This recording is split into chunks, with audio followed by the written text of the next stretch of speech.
بسم اللہ الرحمن الرحیم۔ اللہ اکبر کبیرہ والحمد للہ کثیرہ وسبحان اللہ بکرۃ واصیلا۔ اکثر یہ سوال کیا جاتا ہے اور میرا جو فیس بک گروپ ہے اس پر بھی میں نے یہ سوال کیا، اور سوال کرنے کا مقصد خدا نخواستہ تنقید نہیں ہے، سوال کرنے کا مقصد خدا نخواستہ کوئی علم کی بڑائی نہیں ہے، سوال کرنے کا مقصد تحقیق ہے۔ سوال کرنے کا مقصد یہ جاننا ہے کہ ہر انسان اس بات کو کس نظریے سے دیکھتا ہے، اور اس دیکھنے کے بعد اس سوال پر وہ کیا مشاہدہ پیش کرتا ہے، کیا جواب دیتا ہے۔ تو سوال کرنا ایک بہت بڑا عمل ہے، ایک بہت بڑی تحقیق ہے، اور جو انسان تحقیق کرتا ہے وہ ضرور سوال کرتا ہے، اور جو تحقیق نہیں کرتا، جو صرف اور صرف آنکھیں بند کر کے پیروی کو اختیار کرتا ہے، وہ کبھی سوال نہیں کرتا۔ نہ سوال کرنے والا غلط ہے، نہ آنکھیں بند کر کے پیروی کرنے والا غلط ہے۔ سوال کرنے والا اپنی جگہ درست ہے، اللہ تبارک و تعالیٰ نے اس کو وہ صلاحیت عطا کی ہے۔ اسی طریقے سے جو بندہ پیروی کر رہا ہے، اللہ تبارک و تعالیٰ نے اس کو وہ صلاحیت دی ہے کہ وہ آنکھیں بند کر کے پیروی کر رہا ہے۔ تو آج کا سوال یہ تھا کہ تصور خدا کیا ہے؟ جب میں نے اس سوال کو آپ کے سامنے رکھا یا کئی اور احباب کے سامنے رکھا تو ہر جگہ سے مجھے اس کا ایک منفرد جواب ملا، اور وہ جواب یہ تھا کہ اللہ تبارک و تعالیٰ کا مشاہدہ جو ہے وہ ممکن ہے، لیکن ظاہری آنکھوں سے نہیں، دل کی آنکھ سے ممکن ہے۔ ایک جواب مجھے یہ ملا کہ اللہ تبارک و تعالیٰ ان ظاہری شعور سے، یہ جو آپ کے ظاہری حواس ہیں، ان سے اس کا مشاہدہ ممکن نہیں ہے۔ آپ کی روح نے جیسے عالم ارواح کے اندر اللہ تبارک و تعالیٰ سے ایک عہد لیا تھا، تو در حقیقت اس نے بھی اس وقت اللہ رب العالمین کا مشاہدہ کر کے ہی یہ عہد دیا تھا کہ میں آپ کو اپنا رب تسلیم کرتا ہوں۔ اس روح نے وہ عہد دیا۔ اسی طریقے سے کئی قسم کے ایسے جوابات ہیں جو مجھے دیے گئے، اور میرے نزدیک وہ تمام جوابات جو لوگوں نے دیے میرے سوال پر وہ درست ہیں۔ اگر آپ بھی مجھ سے گفتگو کرنا چاہتے ہیں تو چینل کے ڈسکرپشن میں میرے میسنجر کا لنک بھی موجود ہے انفرادی طور پر، اور میرے فیس بک کا لنک بھی موجود ہے، کیونکہ یہ ویڈیو بنانا ایک الگ عمل ہے، لیکن ظاہری طور پر مجھے لکھنا پسند ہے اور میں لکھتا ہوں۔ تو اب سوال یہ پیدا ہوتا ہے کہ تصور خدا آخر ہے کیا؟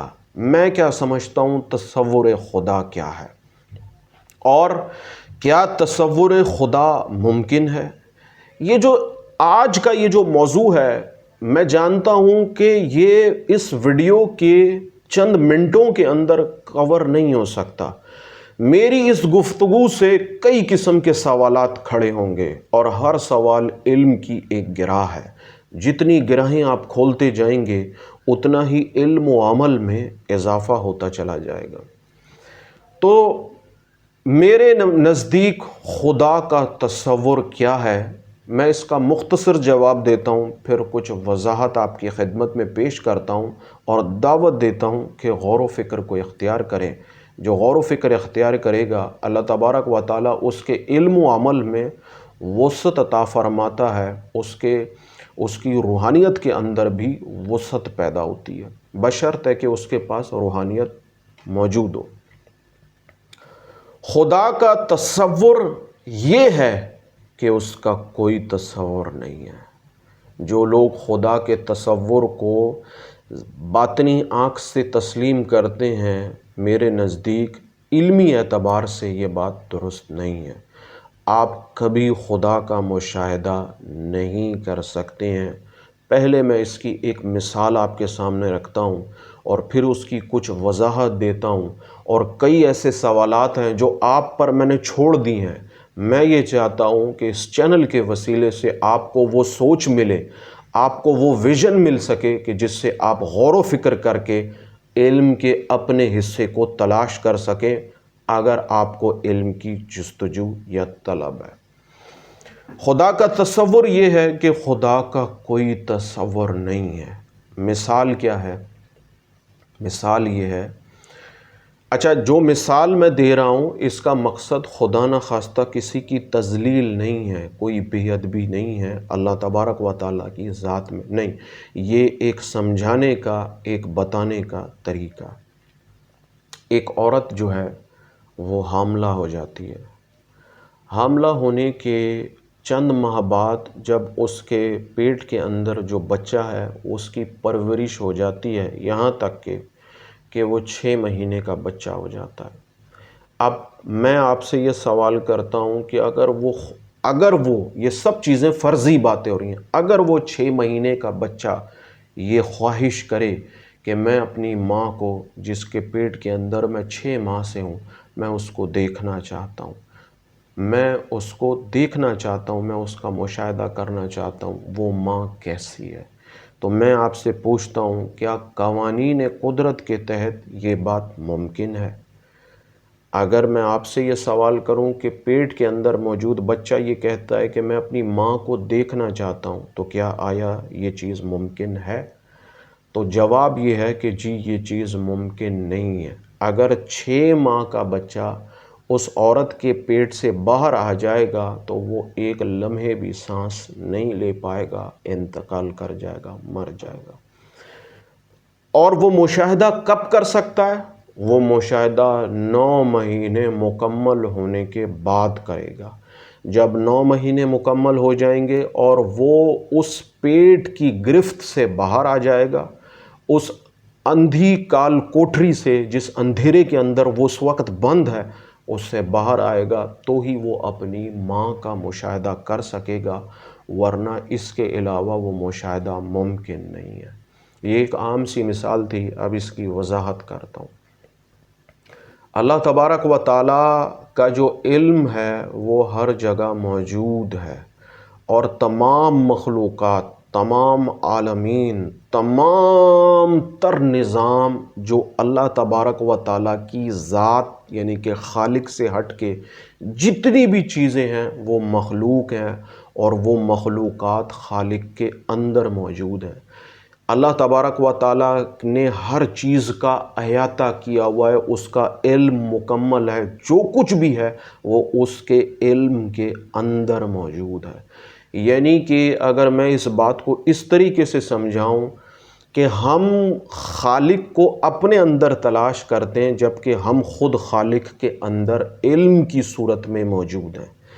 اب اگر کوئی انسان خالق کا مشاہدہ کرنا چاہتا ہے تو اس کو اس کے علم سے باہر آنا پڑے گا، جب وہ باہر آئے گا تو ہی وہ خالق کو دیکھ سکے گا، اور اتنا دیکھ سکے گا کہ جتنا اس نے مشاہدہ کرنے کی اس کو صلاحیت ہے۔ اگر کوئی یہ کہے کہ میں نے مکمل مشاہدہ کر لیا تو میں سمجھتا ہوں کہ وہ دھوکے میں ہے، وہ لا علم ہے، وہ ان چیزوں کو نہیں سمجھتا۔ اس کو چاہیے کہ اگر وہ کسی سلسلے سے منسلک ہے اپنے راہبر سے رجوع کرے۔ تو جو ایک ماں کی مثال دی یہ ہر عام فہم انسان سمجھ سکتا ہے۔ بالکل اسی طریقے سے ہر جگہ اللہ تبارک و تعالیٰ کی قدرت موجود ہے، تخلیقات موجود ہیں، اور یہ جتنا بھی نظام اللہ نے بنایا ہے ماں سوائے اللہ تبارک و تعالیٰ کی ذات کے، وہ سب کچھ اللہ تبارک و تعالیٰ کے اندر موجود ہے، اس کے علم کے اندر موجود ہے۔ اندر سے مراد انسانی اندر نہیں، اندر سے مراد اس کے علم کے اندر موجود ہے، اور مشاہدے کے لیے، کسی چیز کے بھی مشاہدے کے لیے آپ کو اس سے باہر نکل کر ہی آپ اس کا مشاہدہ کر سکتے ہیں، جو کہ مخلوق کے لیے ممکن نہیں ہے۔ کوئی بھی مخلوق خالق کے دائرہ کار سے باہر نہیں آ سکتی ہے، باہر آئے گی تو اس 6 ماہ کے بچے کی طرح مر جائے گی، اپنے وجود کو کھو بیٹھے گی، اور ویسے بھی یہ چیز ممکن نہیں ہے۔ اس کی کئی وضاحتیں، کئی دلائل اور بھی موجود ہیں، لیکن اس ویڈیو کے لیے میں نے اسی دلیل کو، اسی چیز کو سامنے رکھ کر آپ کے سامنے یہ مثال پیش کی۔ تو اللہ تبارک و تعالیٰ کا کسی بھی صورت جو دیدار ہے وہ ممکن نہیں ہے۔ خالق اور مخلوق کبھی ایک نہیں ہو سکتے۔ خالق اور مخلوق یعنی کہ مخلوق اپنے خالق کا مشاہدہ نہیں کر سکتی ہے، اس کی تجلی کا مشاہدہ نہیں کر سکتی ہے، اس کے جمال و جلال کا مشاہدہ نہیں کر سکتی ہے۔ اب سوال یہ پیدا ہوتا ہے تو پھر مخلوق آخر خوابوں کے اندر اور دیگر معاملات کے اندر یا مراقبے کے اندر جس چیز کو دیکھتی ہے وہ کون ہے؟ یہ ایک ایسا سوال میں آپ کے سپرد کرتا ہوں اور غور و فکر کی دعوت دیتا ہوں کہ آپ اس پر غور و فکر کریں۔ جس طریقے سے اللہ تبارک و تعالیٰ نے جنت کے اندر، جو جنت بھی ایک مخلوق ہے، اس کے اندر ہمیں داخل کرنے کے بعد اپنے ایک دیدار کا ذکر کیا ہے۔ لوگوں کو جو میری اس گفتگو کے بعد آپ کے ذہن میں بھی یہ سوال پیدا ہوگا تو پھر جنت میں کس کا دیدار ہوگا؟ تو یہ سوال میں آج آپ ہی کے سپرد کرتا ہوں کہ آپ اس پر غور و فکر اختیار کریں اور جاننے کی کوشش کریں کہ وہاں پر کیا ہوگا۔ یہ تمام تعلیمات، یہ تمام تر گفتگو اس چیز کی مخالف نہیں ہے۔ میں یہ نہیں کہتا کہ یہ سب چیزیں ہمارے دین اسلام کے مخالف نہیں، میں ایک تحقیق آپ کے سامنے پیش کر رہا ہوں۔ یہ تحقیق درست بھی ہو سکتی ہے، یہ تحقیق غلط بھی ہو سکتی ہے، اور تحقیق کا سلسلہ جاری ہے۔